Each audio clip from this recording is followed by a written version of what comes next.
Bharatanatyam is far more than just a classical dance form. It is the heartbeat of a cultural journey that transcends time. Rooted in the temples of South India, Bharatanatyam has long served as a sacred dialogue between the dancer and the divine. Its language is movement. Its grammar is grace. Its vocabulary is emotion, myth, and philosophy. And in this language, few stories are as powerful, as evocative, and as deeply transformative as the story of Maa Kali. Maa Kali is not a figure that can be described in simple terms. She is the eternal paradox, both fury and compassion. She is the dark, limitless void and the fierce protector of Gurmai. She dances not for applause but to destroy illusion, ego, and injustice. In Bharatanatyam, this dance of divine destruction and rebirth becomes visceral. It becomes real. It becomes art that breathes. When a Bharatanatyam dancer takes the stage to portray Maa Kali, something magical happens. The space transforms. The air thickens with anticipation. Every movement is a prayer. Every footstep is thunder. The dancer's body becomes a vessel, a channel, a medium through which the goddess moves. The mudras, those precise hand gestures, speak volumes. A single flick of the wrist, a raised eyebrow, a stomping foot, all these elements come together to create an image of the divine that is felt more than seen. But it is not just about performance. It is about transmission. The dancer is not merely acting. They are remembering. They are retelling. They are becoming. And for the audience, this experience is more than just entertainment. It is a window into a living, breathing tradition that carries the weight of centuries. Maa Kali in Bharatanatyam is not always the wrathful warrior with a garland of skulls and a tongue of fire. Sometimes, she is the tender mother, guiding her children with strength and love. Sometimes, she is the destroyer of ignorance, cutting away all that is false. And sometimes, she is the guardian of the cosmos, maintaining balance through acts of ferocity. Bharatanatyam gives room for all these expressions. It allows nuance. It honors complexity. As dancers invoke Kali through their art, they are also engaging with something deeply personal. To embody Kali is to confront fear. To channel her energy is to awaken one's own inner fire. And to perform her dance is to experience transformation from within. For many dancers, portraying Maa Kali is a form of inner cleansing. It is an offering, a ritual, a way to shed layers of self-doubt, insecurity, and limitation. In today's world, where cultural roots are sometimes lost in the noise of modernity, Bharatanatyam serves as a powerful bridge. Especially for younger generations living away from India, these performances offer a chance to reconnect with their heritage, not as a dusty relic, but as a living, breathing force. To see Maa Kali come alive through dance is to feel the pearls of Sanatan Gurwai, the eternal way of life, echoing across generations and geographies. Organizations like Bharatanatyam Academy understand this importance deeply. Through their commitment to cultural preservation, they nurture this sacred art form.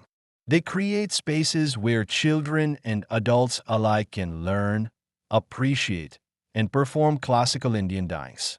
But more than that, they help sustain the values and philosophies embedded in these traditions. They make it possible for the story of Maa Kali to be danced not just in Chennai or Kolkata, but in Sydney, in New York, in London, in places far from India's physical soil, but not far from its spirit. This effort is not simply about art. It is about identity. When a young girl learns Bharatanatyam and dances as Kali for the first time, she is doing more than mastering choreography. She is awakening a connection to something timeless. When a parent watches that performance, they are reminded of home, of stories told by grandparents, of temple bells, of festivals, of strength. And when a community comes together to support these performances, to fund classes, to organize events, they are not just spectators. They are protectors of heritage. There is also something revolutionary about this. In a world where women are often expected to be soft, quiet, and accommodating, the image of a young girl stomping the stage with the fierce expression of Maa Kali is radical. It is empowering. It says, strength is sacred, anger is divine, protection is holy. The dance does not silence the feminine voice. It amplifies it. The symbolism of Kali extends far beyond mythology. She represents the inner battles we all face, the fight against ego, ignorance, and fear. In Bharatanatyam, these battles are not hidden. They are danced. The performer takes the audience through them, moment by moment, gesture by gesture.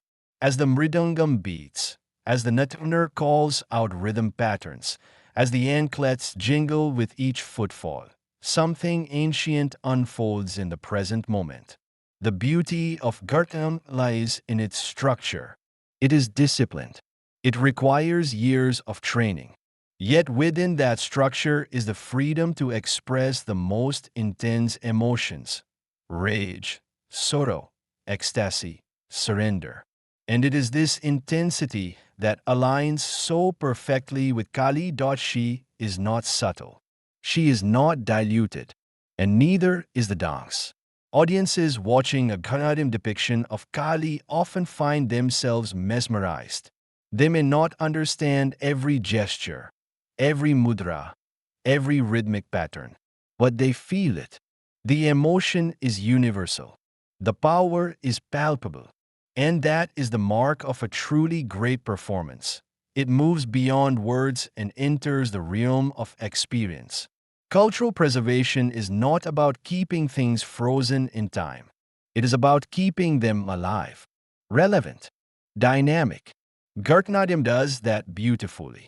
By adapting themes, by performing in new settings, by engaging new learners, the dance evolves. But its soul remains intact. And when that soul is offered in devotion to Maa Kali, it becomes a fire that continues to burn across ages. The role of community in this is essential. No dance form can survive in isolation.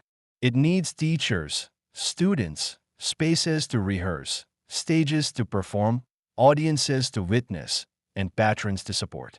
Cultural academies, temple festivals, local schools, digital platforms, all these become threads in the larger fabric of heritage.